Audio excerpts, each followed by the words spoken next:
OBC आरक्षण उपसमितीच्या बैठकीला आता सुरुवात झाली। उपसमितीचे अध्यक्ष चंद्रशेखर बावनकुळे, छगन भुजबळ, पंकजा मुंडे, दत्ता भरणे बैठकीला उपस्थित आहेत।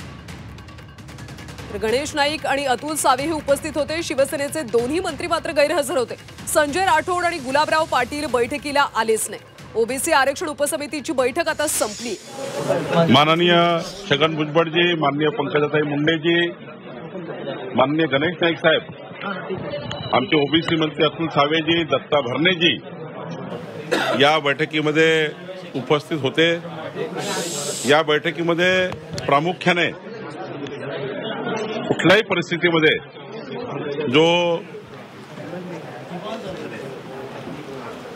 जो सर्टिफिकेट जे इश्यू करणार आहे आमचे जात प्रमाणपत्राचे, त्यामध्ये मराठा कुणबी किंवा कुणबी मराठा हे प्रमाणपत्र इश्यू करताना कोणत्याही फोर्जरी डॉक्युमेंटवर किंवा कुठल्याही खाडाखोड केलेल्या डॉक्युमेंटवर या ठिकाणी ते इश्यू होऊ नये याची काळजी इश्यूइंग ऑफिसरनी केली पाहिजे। जे अधिकारी प्रमाणपत्र इश्यू करणार त्यांनी काळजी घेतली पाहिजे। याबद्दल चर्चा झाली, कारण काही दाखले मान्य भुजबळ साहेबांनी मांडले बैठकीमध्ये। त्यांनी एक 9-10 असे त्या ठिकाणी पुरावे आणले की खोडतोड कशी कशी होते आहे, ते त्यांनी दाखवलं। तर आमचं या ठिकाणी एवढंच आजच्या बैठकीत ठरलं की कुठलंही डॉक्युमेंट जात सर्टिफिकेट देताना, कास्ट सर्टिफिकेट देताना ते खोडतोड डॉक्युमेंटवर किंवा फोर्जरी डॉक्युमेंटवर जाऊ नये किंवा चुकीच्या पद्धतीने दिलेल्या त्या ठिकाणी पुराव्यावर होऊ नये। जे नियमानी आहे, इथे मराठा कुणबी, कुणबी मराठा आहे, त्याबद्दलचा कुणाचा आक्षेप नाही आहे, अशी चर्चा या ठिकाणी झाली। ओबीसी जे आमचं मंत्रालय आहे, त्या मंत्रालयाला जवळपास 2900 कोटी रुपये ओबीसी आरक्षण उपसमितीची बैठक झालेली आहे। यावेळी उपसमितीचे अध्यक्ष चंद्रशेखर बावनकुळे, छगन भुजबळ, पंकजा मुंडे, दत्ता भरणे उपस्थित होते। ओबीसीचे त्या उपमहामंडळाला साधारण जवळपास जर आपल्याला त्यांच्या मागण्या पूर्ण करायच्या असतील, त्याची एक पुरवणी मागणी आपल्या ओबीसी मंत्रालयाने अर्थ मंत्रालयाकडे सादर केली पाहिजे, अशी या ठिकाणी चर्चा झाली। काही हे त्या ठिकाणी आम्ही जीएडीला त्या ठिकाणी प्रस्ताव पाठवणार आहे की जो अनुशेष त्या नोकर भरतीचा तोही त्या ठिकाणी पूर्ण करावा, अशी चर्चा झाली।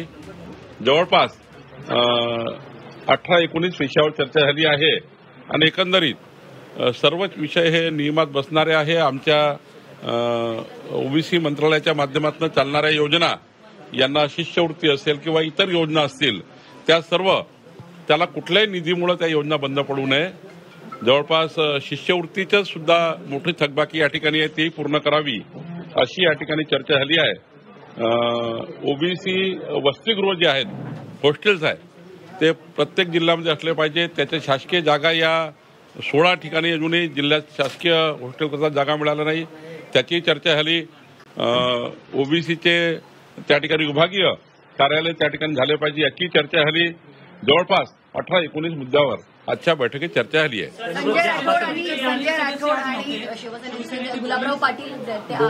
आज या ठिकाणी कॅबिनेट झाल्यानंतर मला वाटतं गुलाबराव पाटील आज कॅबिनेटमध्ये बहुतेक दिसले नाही, त्यामुळे ते आले नसतील मला ते। त्यामुळे तो काही इश्यू नाही आहे। बंजारा समाजाला जे हैदराबाद गॅजेट लागू करावं अशी सुद्धा मागणी केली जाते। एसटी प्रवर्गामध्ये ते येतात हैदराबाद गॅजेटनुसार, असं सुद्धा म्हटलं जाते, त्यावर चर्चा झाली नाही। बंजारा समाजाचं जे आंदोलन आहे, त्यांची मागणी ही जी शेड्यूल ट्राईबमध्ये आहे, शेवटी शेड्यूल ट्राईबमध्ये घेत असताना जे काही केंद्र सरकारच्या या शेड्यूल ट्राईबचे जे काही कमिशन आहे किंवा जे काही कायदे आहेत, त्याप्रमाणे शेड्यूल ट्राईबमध्ये जात असताना हे संपूर्ण केंद्र सरकारपर्यंत याचं जे जाती अंतर्भूत करताना याचा संपूर्ण डेटा हा केंद्र सरकारकडे आहे। राज्यांनी त्या ठिकाणी तशी काही शिफारस केली तरच त्या ठिकाणी केंद्र घेऊ शकतं. पण जे काही बंजारा समाजाचं आंदोलन आहे त्या आंदोलनकर्त्याही चर्चा मात्र आम्ही करू आणि त्या ठिकाणी त्यांची मागणी ऐकून घेऊ. त्याच्याबरोबर सुप्रीम कोर्टानं आता ज्या स्थानिक स्वराज्य संस्थांच्या निवडणुका आहेत त्या घेण्यासाठी 31 जानेवारी 2026 पर्यंतची मुदतवाढ दिलेली आहे. नाही, सुप्रीम कोर्टाने याआधी जे राज्य सरकारला किंवा राज्य निवडणूक आयोगाला हे सुचवलंच होतं की लवकरात लवकर निवडणुका झाल्या पाहिजे आणि मला वाटतं राज्य निवडणूक आयोगांची तयारी केलेली आहे. त्याप्रमाणे तर असं वाटतंच आहे की साधारण डिसेंबर जानेवारीपर्यंत निवडणुका त्यांचं जे शेड्यूल दिसतं आहे, ज्याप्रमाणे प्रभाग रचना सुरू आहे, ज्याप्रमाणे त्या ठिकाणी आरक्षणाची आता जसं जिल्हा परिषद अध्यक्षाचं आरक्षण निघालं आहे, आपण बघितलं असाल, ही जी तयारी सुरू आहे. मला असं वाटतं की डिसेंबर जानेवारी जो सुप्रीम कोर्टाने डेडलाईन दिली आहे, राज्य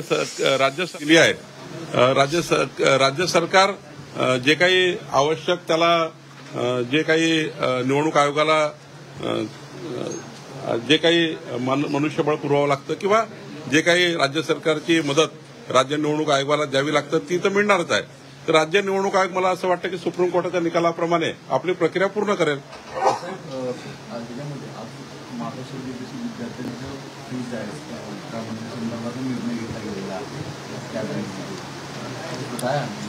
कुठल्याबद्दल?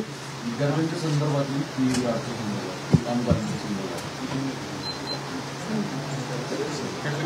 कॅबिनेटचं डिसिजन.